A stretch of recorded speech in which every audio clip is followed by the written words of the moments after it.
Good morrow, how fare thee? Thou hast entered Renegade Files, thy hidden quest unto strange wonders, mysteries unsolved, and grave inquiries into the ways of men and kingdoms. Here dost thou keep company with rapscallions, cast beyond the common realms. I am thy host, Lex Gordon, speaking across the ether from the Jungle Villa outpost, deep in the uncharted tropics. This be Renegade Files, episode 123, the Book of Enoch, Fallen Angels, and today's spiritual war. 300 years before Jesus walked the earth, ancient Jewish scholar mystics created the Book of Enoch. Its creation evolved in stages that covered 200 years, and it eventually became essential to the studies of both Jewish and Christian leaders. The power and knowledge of its teachings were reserved for the highest theologians. Such a book of scripture was, at the time, classified as apocryphal, which comes from the Greek word apocrypha, meaning hidden or secret. Originally, the term was used for sacred books whose contents were too exalted for reading by commoners, or even the lower, less enlightened clergy. But as is often the case with powerful knowledge, these texts caused disagreements. The Book of Enoch was never included in the official Old Testament Bible and was wholly erased from European history in the Middle Ages. And this did not happen because the book had a few heretical parts. This is serious stuff. If the Book of Enoch were to be allowed to become part of our creation myth, then it would obliterate and rewrite our entire understanding of the human race.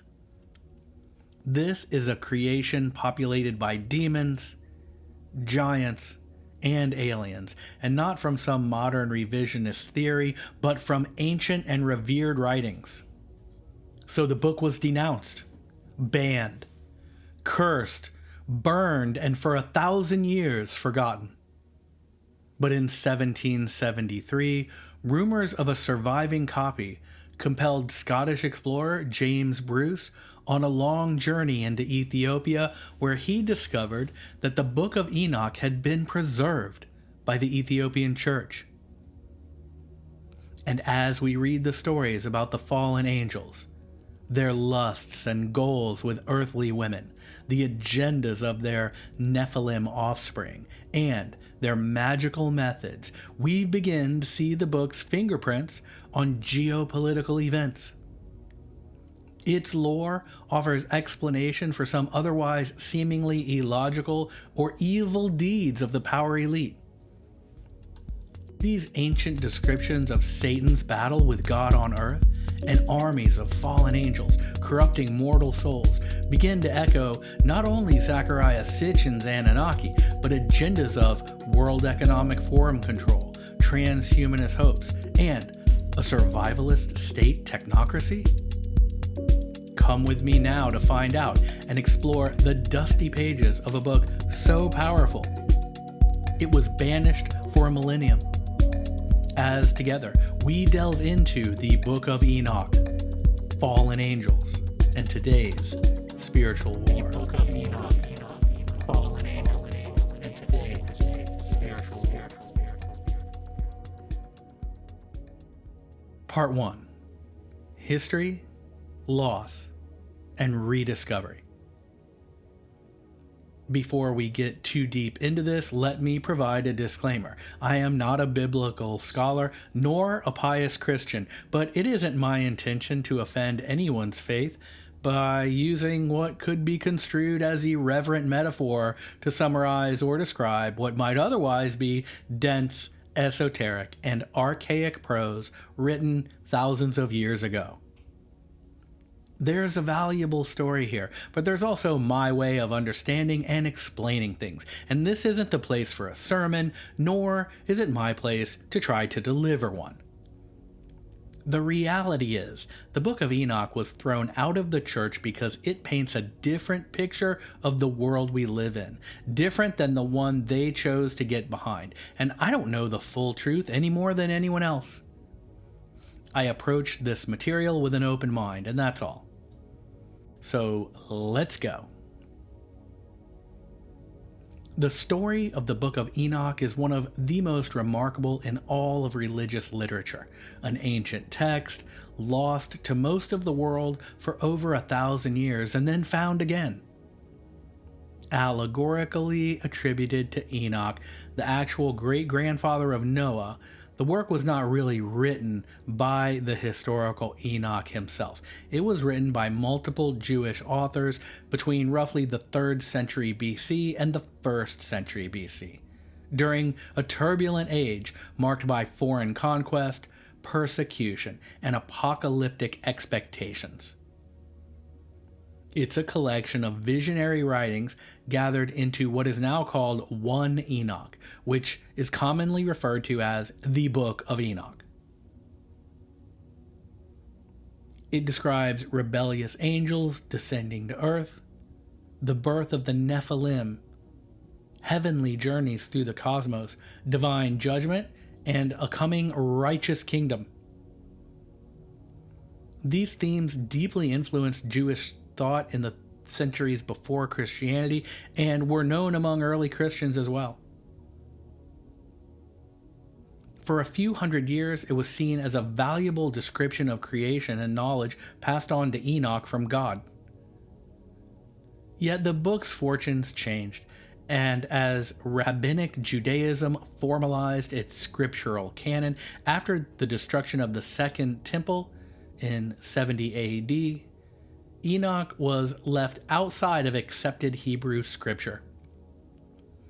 At the same time, in the Christian world, church leaders increasingly feared that the book was either heretical, because it reveals moments when God let a few things get out of hand, or that it, in many ways, knew too much, as the old saying goes, and they didn't want lesser minds reading about the watchers and giants and the mechanics of space and the cosmos.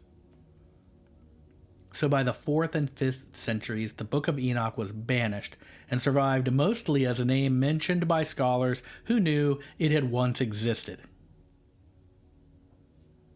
For centuries, many believed the complete text was gone forever.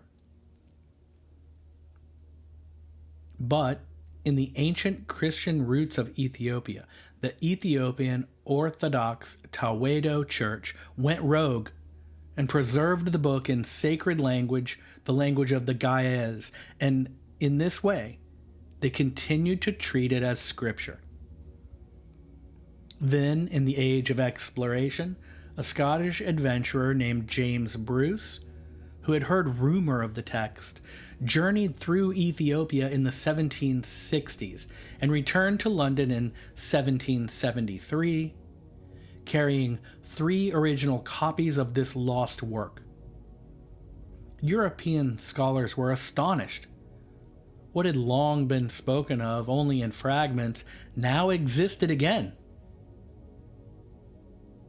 In 1821, Richard Lawrence published the first English translation, opening the text to a new generation of readers. Debate followed immediately. Was it genuine antiquity or a later invention? Some have pointed to passages in the Bible, like the book of Jude, referencing the Book of Enoch, where it says, quote, Enoch, the 7th from Adam, prophesied about them. See, the Lord is coming with thousands upon thousands of his holy ones to judge everyone and to convict all of them of all the ungodly acts they have committed. End quote. And it goes on. But as far as this passage proving the validity of the Book of Enoch, it probably doesn't. Most Christian scholars, and even an outsider heathen reading logically, would say that the book of Jude is referring to the person Enoch and not the Book of Enoch. So the arguments about the Book of Enoch actually being as old as scholars claim that it was sort of went on for a while after this. Then the question was answered dramatically in 1947 with the Dead Sea Scrolls discovery. The Dead Sea Scrolls contained passages from the Book of Enoch written in ancient Aramaic and dating to centuries before Christ. These fragments proved the book was truly ancient and had circulated widely among Jewish communities long before the rise of Christianity. So the history of the Book of Enoch is one of creation, exile, survival, and return. Written in the shadow of rising empires and growing monotheistic religious power, it became first revered and then rejected, preserved in distant churches, and rediscovered after ages of silence. If nothing else, it's absolutely one of history's greatest lost and found books. If you enjoy these investigations and want to help keep this independent show alive, join the Renegade Files agency on Patreon and unlock exclusive, agent-only bonus episodes, the Dark Intel files, and secret dispatches from me. If you believe in digging deeper and keeping truth alive, then join me at patreon.com/renegadefiles. There's a link in the show notes, and become an RFA agent today. And thank you so much. If you already are one, you make this show possible. Part 2. A description of the book. The Book of Enoch is 160 pages in 5 main sections and 108 chapters. It starts with Book 1, The Watchers.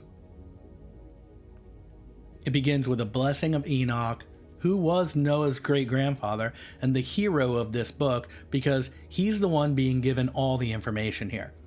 Because this is just sort of the way scholars conveyed information back then. Chapter 2 is called The Creation, and here are some quotes from that. Observe ye everything that takes place in the heaven, how they do not change their orbits, and the luminaries which are in the heaven, how they all rise and set in order, each in its season, and transgress not against their appointed order. So this is describing the planets and the stars and their movements in the skies. So right away, what we have here feels more like science than biblical allegory. Because the heaven, in this case, is the cosmos as we see it, and its precision. It speaks of orbits and luminaries, those are stars, and that's that. It goes on to describe similar ways that the processes of nature, like seasons and the growth of trees and plants and the natural world, parallel this to the precision of the heavens. Now remember that all of this is being taught to Enoch. That's the reason for the Book of Enoch. That's why it exists. And the main thing is that he was chosen for his character, and he was not just being given this information for himself, but so that he could learn and understand the ways of the world, how it worked, and then go forth and teach it to everyone else. Okay, so moving on. We read, all the righteous shall rejoice, and there shall be forgiveness of sins, and every mercy and peace and forbearance. Salvation unto them, and goodly light. And for all you sinners there shall be no salvation, but on you shall abide the curse of the beast. But for the elect here shall be light and joy and peace, and they shall inherit the earth, and their lives shall be increased in peace. And the years of their joy shall be multiplied in eternal gladness and peace all the days of their life. Okay, so that is very biblical, right? Be evil and be sorry, be cool and want not. This is an elaborate way to describe karma, or you reap what you sow. Action and reaction, cause and effect. Chapter 3 is called Fallen Angels. Some passages from that. And it came to pass, when the children of men had multiplied, that in those days were born unto them beautiful and comely daughters. And the angels, The children of the heaven saw and lusted after them, and said to one another, Come, let us choose wives from among the children of men, and beget us children. This is the whole von Daniken chariots of the gods idea. Also, Zechariah Sitchin of the watchers in heaven being real extraterrestrial entities. So 200 of these heavenly watchers descended to earth and did their thing with the hot earth girls, but they also, quote, taught them charms and enchantments and the cutting of roots, and made them acquainted with plants. And the next passage reads, And they became pregnant, and they bare great giants, whose height was 3,000 ells, who consumed all the acquisitions of men, and when men could no longer sustain them, the giants turned against them and devoured mankind. And they began to sin against birds and beasts and reptiles and fish, and to devour one another's flesh and drink the blood. Then the earth laid accusation against these lawless ones. Okay. Epstein files, anyone? All right. And Azazel taught men to make swords and knives and shields and breastplates, and made known to them the metals of the earth and the art of working with them, and bracelets and ornaments, and the use of antimony, and the beautifying of the eyelids, and all kinds of costly stones, and all coloring tinctures. So this is like makeup and jewelry, okay? And there arose much goodness and yet godliness and godlessness, and they committed fornication, and they were led astray, and became corrupt in all their ways. All right, let's just pause for a second there. The way that they sort of spell that out is also, once again, like has that biblical sort of sound. It reminds me of the Monty Python and the Search for the Holy Grail, right? When he says, and the people did feast upon the birds and the animals and the sloths and the breakfast cereals and the orangutans, and skip a bit forward, Brother Maynard, that bit. So yes, there's a lot here, but it's sort of drawn out, but it's understandable, okay? It's not so dense. So then in chapter 4, we have a quote which says, And then Michael, Uriel, Raphael, and Gabriel looked down from heaven and saw much blood being shed upon the earth, and all lawlessness being wrought upon the earth. Okay, so these are the big shot angels who brought the case to God, and they basically tattletaled on the fallen angels and told God that they had been getting it on with the earth chicks and had made these Nephilim, and everything on earth was going to hell because of this. And it took a lot of back and forth, and I'll skip over that, but in the end, God gives each archangel a job, and here are a few of those. Heal the earth, which the angels have corrupted, and proclaim the healing of the earth, that they may heal the plague, and that all the children of men may not perish, through all the secret things that the watchers have disclosed, and have taught their sons. And the whole earth has been corrupted through the works that were taught by Azazel. To him ascribe all sin. Okay, so this sort of lets humans off the hook. It shifts the blame to the fallen angels for causing all this ruckus. And to Gabriel said the Lord, quote, Proceed against the bastards and the reprobates, and against the children of fornication, and destroy the children of the watchers from amongst men. Send them one against the other, that they may destroy each other in battle. All right, so this gets rid of the Nephilim, the giants. And the Lord said unto Michael, Go blind Samlazaz and his associates, who have united themselves with women, so as to have defiled themselves with them in all their uncleanliness. And when their sons have slain one another, and they have seen the destruction of their beloved ones, bind them fast for 70 generations in the valleys of earth. And whosoever shall be condemned and destroyed will from thenceforth be bound together with them to the end of all generations, and destroy all the spirits of the reprobate and the children of the watchers, because they have wronged mankind.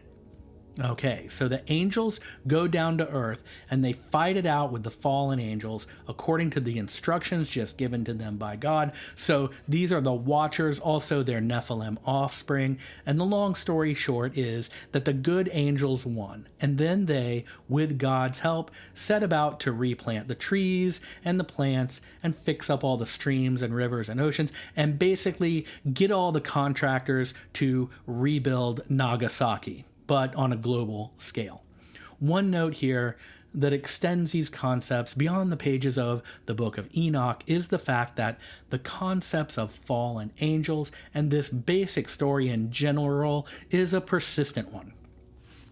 One note here that extends these concepts past the pages of the Book of Enoch is the fact that the concepts of fallen angels and this basic story in general is a persistent one. We find the fallen angels also in what is called the second Book of Enoch, which was written around 700 AD and refers to their leader as Satanael, which is the Aramaic name for Satan.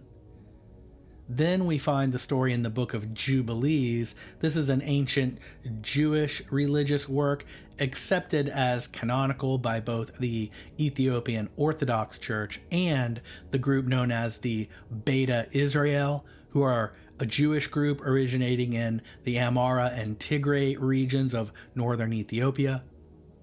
The Book of Jubilees also refers to the Watchers as fallen angels, but in this text there is a twist in that they didn't first rebel, but they were sent to earth by God to instruct the people.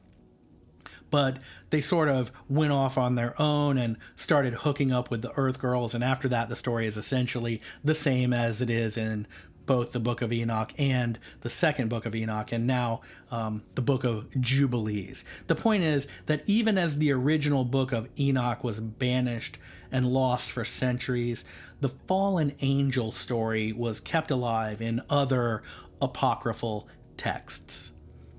And in each version, fallen angels, who are described as the guys that joined up with Satan, either flee or are sent to earth.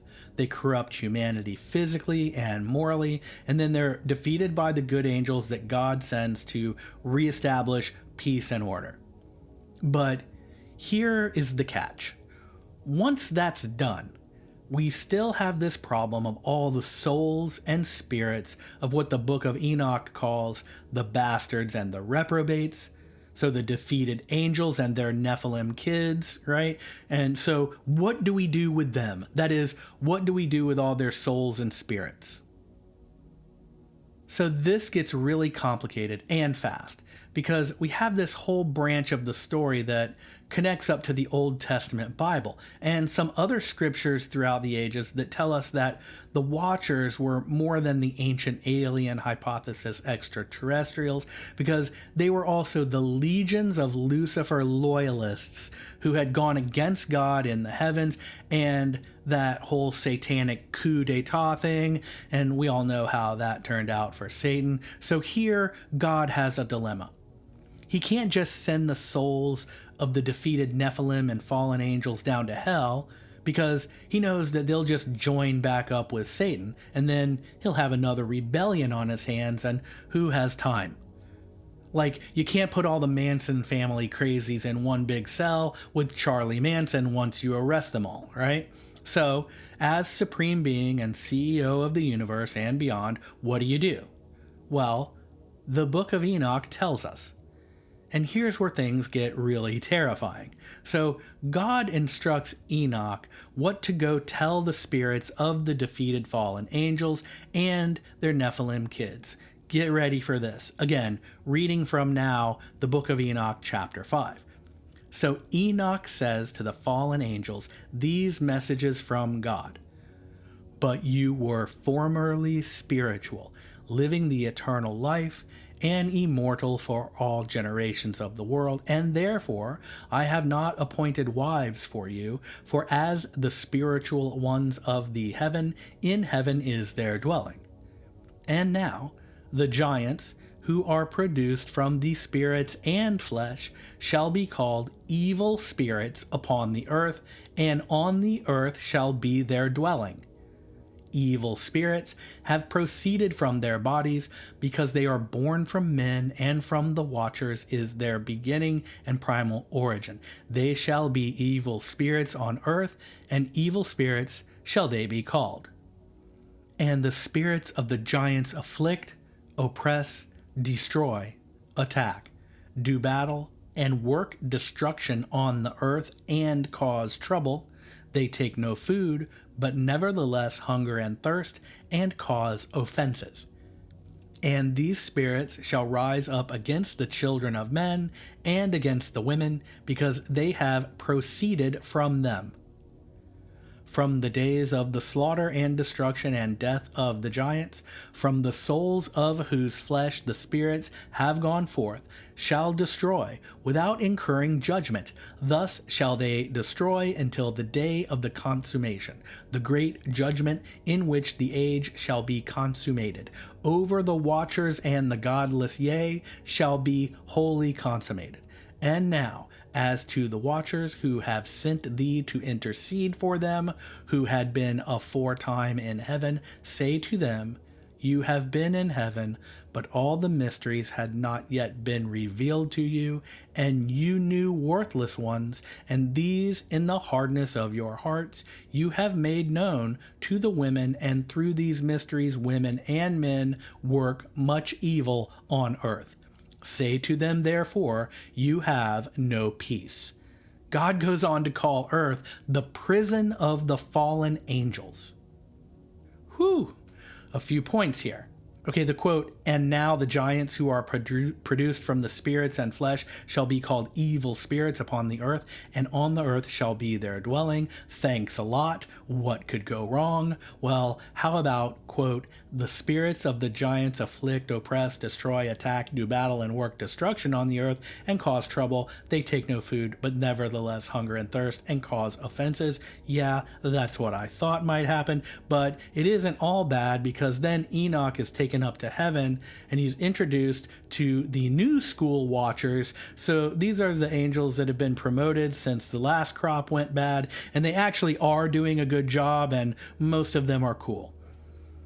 Enoch meets them, and each of them has a specific job, and the idea is that this is how management is going to try to keep peace back on earth now, and the CEO has fired all the poison pills and the troublemakers, in fact defeated them in battle and removed them physically from the earth. But since there was nowhere else to put their evil spirits, we still have to deal with them. But I guess if that's what it took to get them physically off the planet, then you gotta do what you gotta do.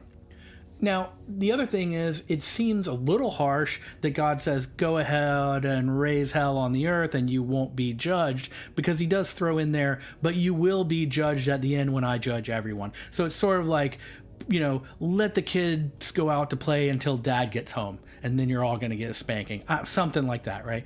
Now, I'm not going to go into all of it, because the basic idea is that one of the new watchers is responsible for managing mankind, one watches human spirits, one the natural world, one keeps an eye on chaos, and so on. So they all have their different names and their different jobs.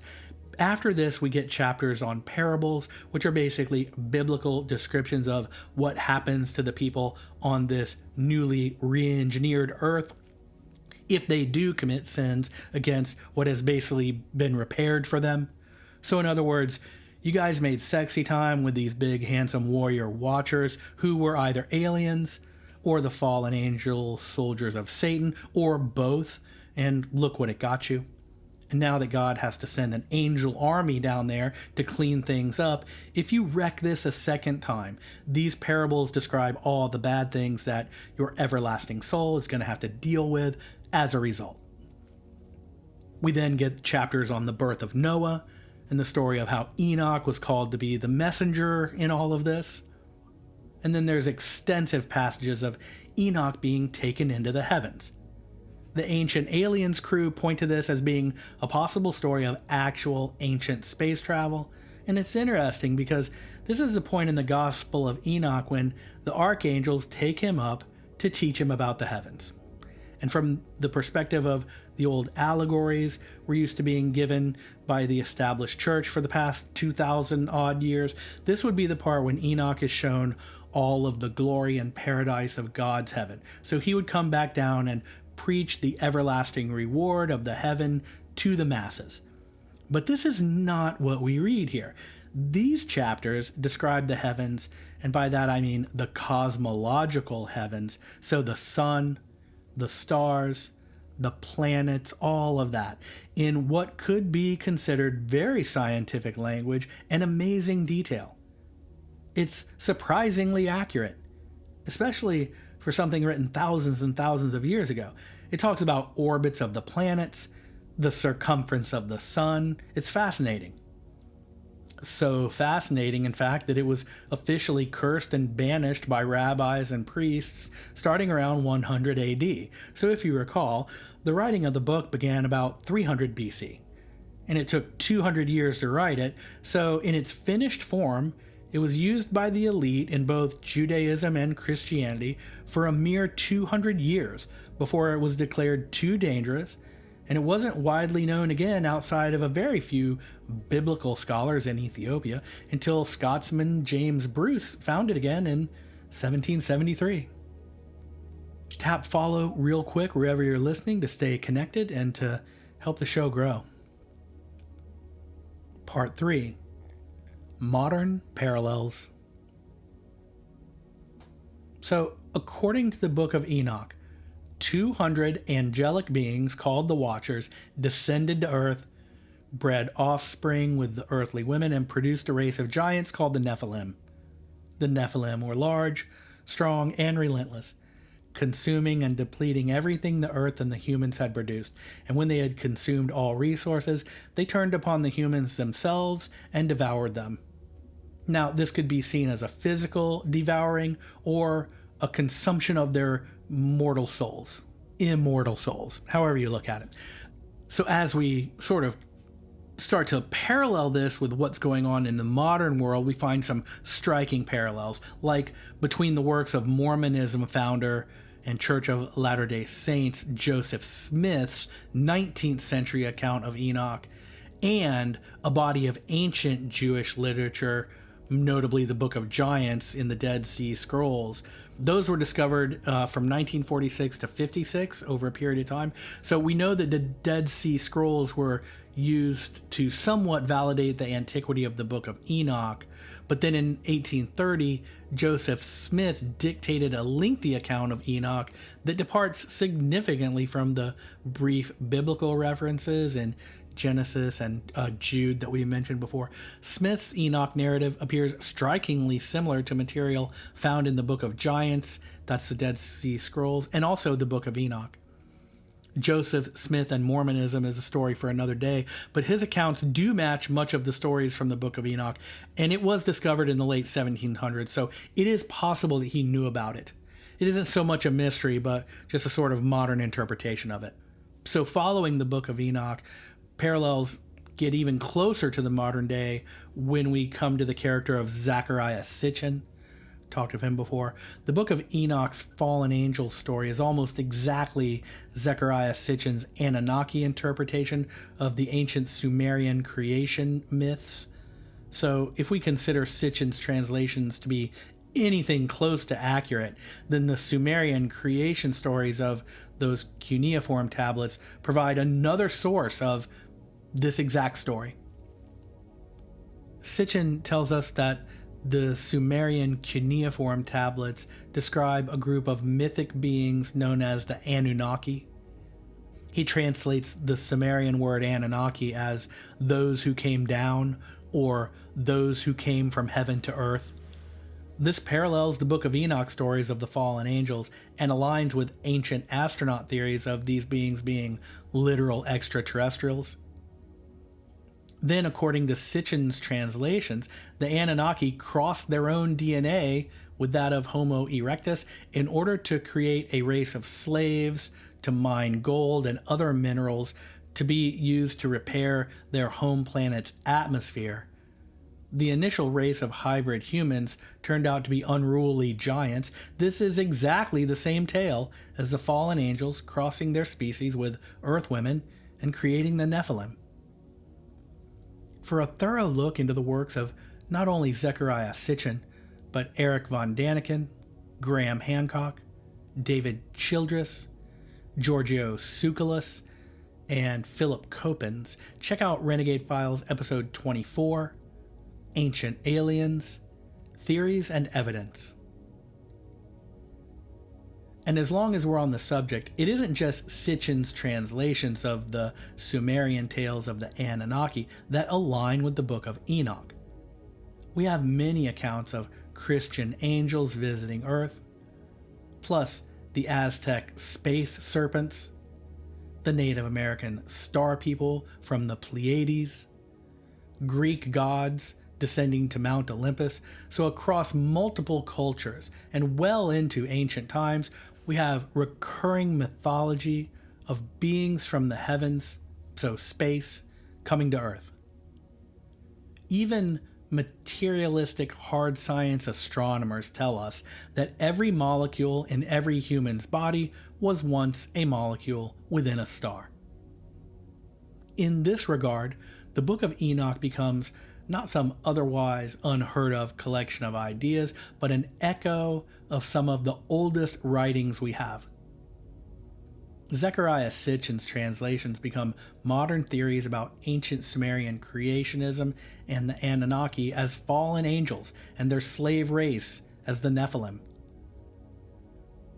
Then we also have this current official disclosure bureaucracy weaving the Book of Enoch into its narrative. I'm going to read some from an article in the UK's Daily Mail entitled Ancient Bible Story About Fallen Angels Resurfaces as UFO Disclosure Reaches Tipping Point. This story is by Chris Mellor, Deputy Science Director for DailyMail.com from April 21st, 2026, and because it's concise, I'm just going to read a few parts from it here. Fair use.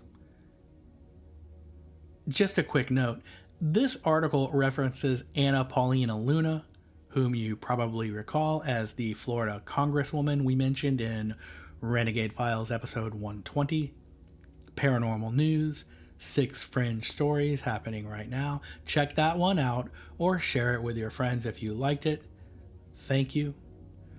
All right, on to the article. Congresswoman Anna Paulina Luna of Florida recently posted 2 cryptic messages on X, so Twitter, one telling people to read the Book of Enoch. That was the whole post. And the other displaying the 15th century painting nicknamed Madonna of the UFO. It's the latest reference the chairwoman of the House Oversight Committee's hearings on UFOs has made to the Book of Enoch while speaking about extraterrestrials and alien spacecraft. And I think actually she's on the House Oversight Committee for disclosure of national secrets or something like that. Luna, who has also been appointed as chairwoman of the House Oversight Committee tasked with declassifying government secrets. Okay, that's what it's called. I could have read the next sentence. She has repeatedly claimed that this book, that is the Book of Enoch, was removed from the modern Bible to suppress information regarding ancient sightings of supernatural beings. Just 16 minutes after posting about the Book of Enoch on Saturday, Luna posted an image of the painting Madonna and Child with the infant St. John. This is the one also known as Madonna of the UFO. She had no caption, but it sent conspiracy theorists wild with speculation about what Luna has learned during her UFO investigation, and it would seem rightfully so.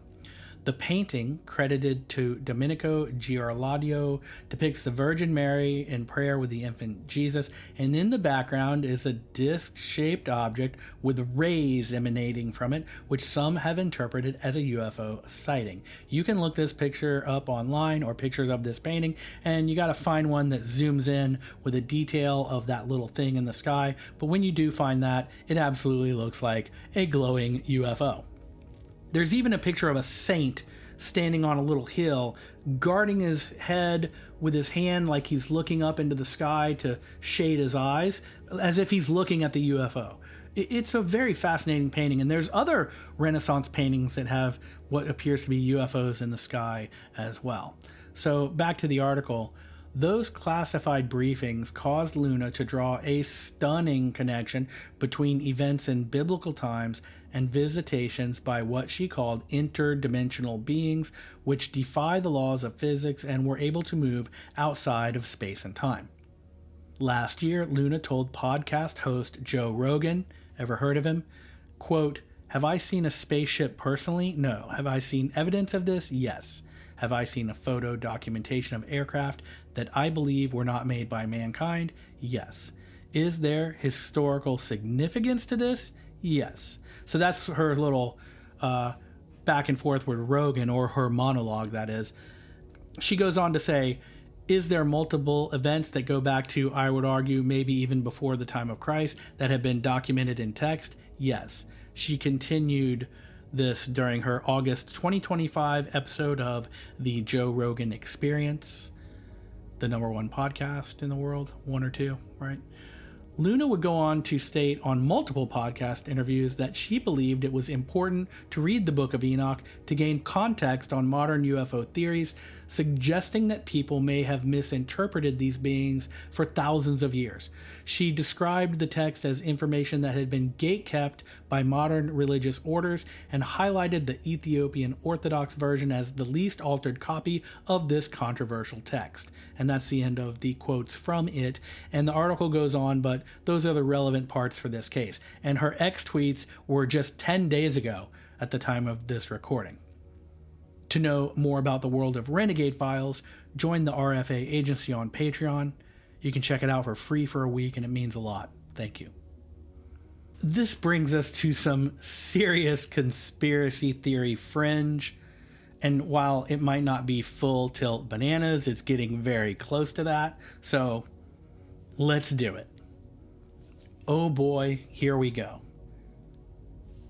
Just to rewind a bit to the passages in the Book of Enoch that tell us what happened to the spirits of the fallen angels and the Nephilim after they were defeated by the angel army of God. As you recall, the gist of it was that God banished their spirits to reside on earth forever until he got around to the final judgment day when he would sort them out from everyone else. So this is like being accused of some political crime in Cuba and then being sent home to wait for a trial in which you know you're going to be convicted. And there's another really sketchy part to the deal, which is that, quote, "the spirits of the giants afflict, oppress, destroy, attack, do battle, and work destruction on the earth and cause trouble." Now this brought me to the last question of this episode, which is, can we find any modern examples of evil spirits, as the Book of Enoch warns us, afflicting, oppressing, destroying the children, right, all that? Answering that with examples could fill 100 episodes. So I'll give you some of the top hits that I found. The first is a little doozy of a kid's book called A Children's Book of Demons. To quote the book, "Summoning demons has never been so fun." End quote. You can use crayons to draw sigils that will summon a demon to take out the trash for you or clean your room. It's supposed to be funny, but a lot of parents aren't laughing. And I am not making this up. You can find the book on Amazon. A Children's Book of Demons. Another obvious moment for the demons was Sam Smith's controversial 2023 performance at the 65th Grammy Awards in LA. That whole red suit, horns, blood, girl in a cage thing. There's also the After School Satan Club, which exists to provide a safe and inclusive alternative to other religious clubs that use threats of eternal damnation to convert school children to Christianity. So the After School Satan Club focuses on science, critical thinking, creative arts, and good works for the community. While engaged in all of these activities, they want club goers to have a good time, and that's directly from the Satanic Temple website, which has sponsored and created this program. That's once again the After School Satan Club. The Satanic Temple also hosts the annual Satan Con in Boston in the spring, and it sells out every year. Among other things, they give out $666 scholarships, and last year one was given to an elementary school student who wrote what was judged to be the best essay on the topic of what I hate most about school. Rock on. We don't need no education, but it isn't all about hate. There's also a kid's book called Good Night Baphomet, and here's a quote from that one. Respect everyone's right to be, especially when they disagree. If their words make you mad, set them free. Don't be sad. Not the worst advice by far. So then we have Chuck Konzelman, who co-wrote and co-directed the movie Nefarious, in an interview with Newsweek saying, quote, "Curiosity with respect to demons is dangerous, and meddling with the occult is flat out crazy." End quote. Chuck tells us that the movie warns about what can happen when someone invites Satan into their life. He even warns us about the Ouija board, saying, quote, "When you pick one up, you're saying yes, yes to a willing spiritual possession. Your intention is almost certainly temporary, but demons play for keeps." End quote. Now, we could list demonic symbolism in pop culture for hours, but in a very real way, we see things happening before our eyes. When rap first emerged, it was all about empowerment and creativity. Then, as the corporate music machine got its hands into the rap cookie jar, it went all crime and criminal, glorifying the thug life as a psyop to help populate the private prison system in which the big rap moguls were all heavily invested. Look it up. And over the past, 6 years or so, rap has all of a sudden gone full satanic. It's weird, right? We also have pop culture sacred cow Taylor Swift's evolution from Disney princess to dark witch. And don't take my word for it. Media outlet Medium tells us in so many words that, to paraphrase, Taylor Swift's evolution reflects a shift from a wholesome image to embracing her darker, more complex side, particularly through her use of witch imagery in albums like Reputation and Folklore. This transformation symbolizes her reclamation of power and challenges societal expectations of women, portraying the witch as a figure of strength rather than a villain. Okay, fair enough. Fair enough. Beyond pop culture and the many alleged demons or demonic worship in that space, selling your soul for rock and roll, devil worship among the Hollywood elite, the dark side of all that, we also have an entire thrust of what could be interpreted as evil spirits or the fallen angels manifesting among the political leader class and the wars of men. Spiritual warfare in the context of modern politics involves recognizing struggles and political ideologies that are again against unseen forces seeking to divide and conquer, not only territory or resources, but the minds and the free will of the population. So this is another level of conquering. Many people see the current political chaos as a sign of the end times. This perspective encourages believers to view the struggles through a spiritual lens, understanding that the real enemy is not the opposing political party, a foreign military, or even differing opinions, but rather the spiritual forces that seek to disrupt unity and peace. Another way to say spiritual forces that seek to disrupt unity and peace is the evil spirits of the fallen angels and the Nephilim. Boom. So, end time believers also point to the Book of Revelation, also known as the Apocalypse of John, and I always thought it was the Book of Revelations, apparently not, Mandela effect, where in that we read about a terrifying beast with authority over every tribe, people, language, and nation, whose reach and power is global, and who enforces worship, loyalty, and controls all trade. Conspiracy theorists have used this to foretell scenarios of unchecked globalism in the near future. Where are my peeps at?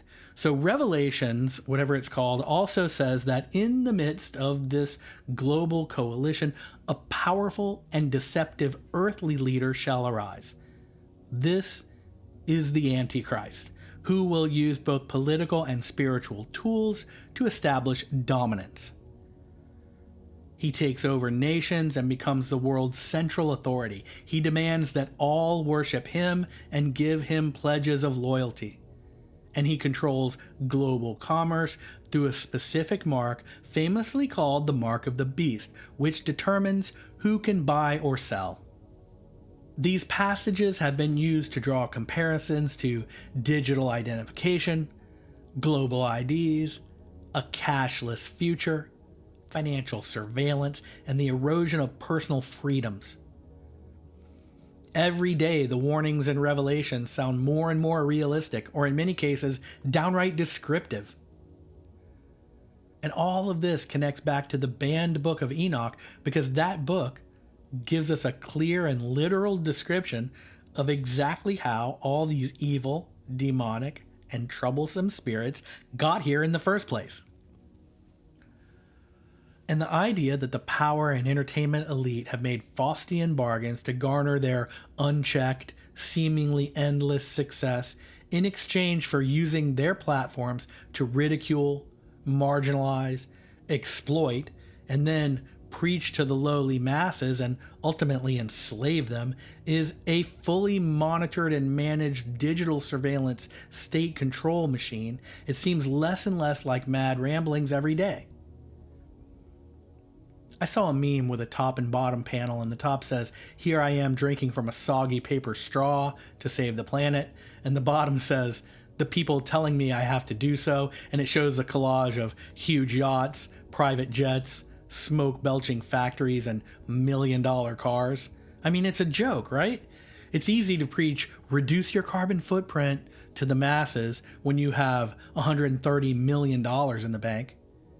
And the frustration the mere knowledge of this dichotomy instills in us is exactly the kind of discouragement campaign that the Book of Enoch describes when it says that the Watchers and Nephilim offspring consumed everything the people of earth had created, and when they had consumed all their material wealth, they consumed all of their hope.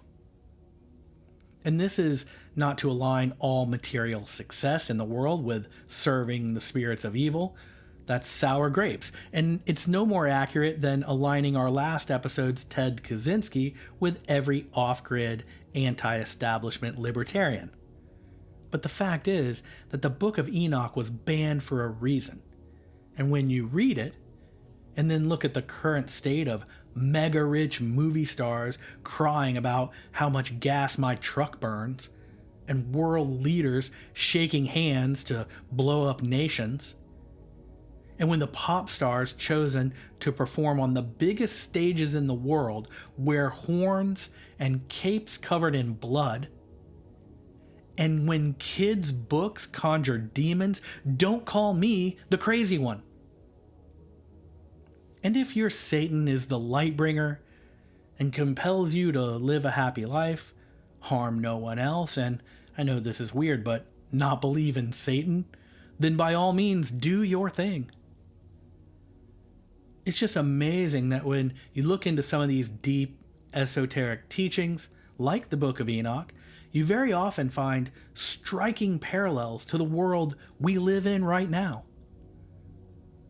And if you're concerned with all the war, the negativity, the divisions between people and their ideas, then remember, one positive thought is 10 times more powerful than a negative thought. The Book of Enoch also has really cool realizations in it, like the fact that we seem to have known incredible details about space, the orbits of the planets, and the circumference of the sun thousands of years ago. And it also tells us that once all this runs full circle, everything is going to be cleaned up again and it's all going to be cool. I think we're sort of looking forward to that, right? We have survived cosmic spiritual war full of extraterrestrial angel demons and archangel soldiers from heaven once before, if you believe the Book of Enoch. And while now they may seek out the weak among us, their existence only waits their own final judgment. And they are nothing in the eyes of a strong and grounded earthling. So breathe deeply. Move to your ideal desired results and say unto the fallen, "Not today, Satan."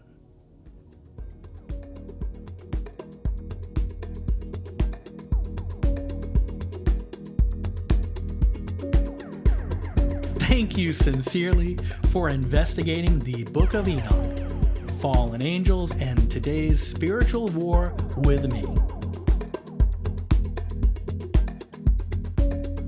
Subscribe or follow this show right now so together we can meet here next time and explore the deepest covert stories of UFOs, cryptids, hauntings, aliens, crazy theories, and unsolved mysteries. I am so happy to have you in the Renegade Files crew. So grab some Renegade Files gear at our merch store and support the show at the same time. Then get all of the bonus episodes free for a week and become an RFA agent on Patreon today. Cheers.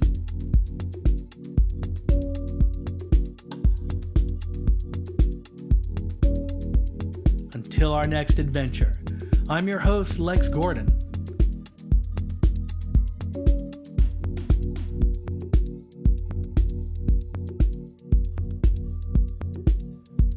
Stay wild, subatomic child. Stay wild.